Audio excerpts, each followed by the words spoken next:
Hi friends, this is second day of my marathon journey. నిన్న soil track మీద running వల్ల body మీద కొంచెం గట్టిగానే ఎఫెక్ట్ పడింది. అందుకే ఈరోజు రోడ్ మీద రన్నింగ్ చేద్దామని డిసైడ్ అయ్యా. రోడ్ మీద రన్నింగ్ కాబట్టి వైట్ షూ అయినా పర్లేదు.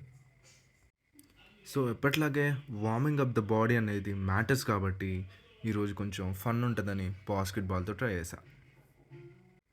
ప్రతి ఒక్కరికి వాళ్ళ లైఫ్లో వాళ్ళకి నచ్చిన స్పోర్ట్ ఒకటి ఉంటుంది. నాకు అది బాస్కెట్బాల్ అనమాట. నా చిన్నప్పటి నుంచి ఆడుతున్నా, అందుకే ఇదంటే నాకు చాలా ఇష్టం. సో వార్మప్ అయిపోయింది. Now it's time for the road run.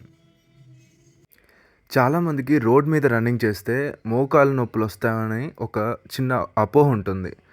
దాని గురించి మీరేం కంగారు పడాల్సిన అవసరం లేదు. మంచి సస్పెన్షన్ ఉన్న క్వాలిటీ షూ వాడితే ఎక్కడ రన్నింగ్ చేసినా ఏం కాదనమాట.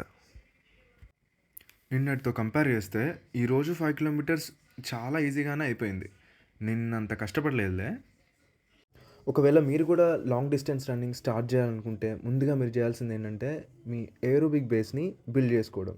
ఏరోబిక్ బేస్ అంటే మన హార్ట్, లంగ్స్, మజిల్స్ త్వరగా అలసిపోకుండా ఉండగలగడం. అలా చేయాలంటే రోజు క్రమం తప్పకుండా రన్నింగ్ చేయాలి, స్లోగా రన్నింగ్ చేయాలి. స్లో అంటే మనం పరిగెత్తుతూ కూడా మాట్లాడగలిగే అంత స్లోగా అనమాట. ఇలా ట్రైన్ అయితే హార్ట్ స్ట్రాంగ్ అవుతుంది, స్టామినా కూడా పెరుగుతుంది. ఒక్కసారి బేస్ స్ట్రాంగ్ అయ్యాక స్పీడ్ కూడా ఆటోమేటిక్గా మీకు వచ్చేస్తుంది, ఎండ్యూరెన్స్ కూడా పెరుగుతుంది.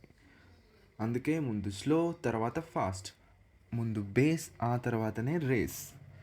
ఇలాంటి మరెన్నో రన్నింగ్ టిప్స్ కోసం ఈ ఛానల్ని సబ్స్క్రైబ్ చేసుకోండి. Thank you, bye.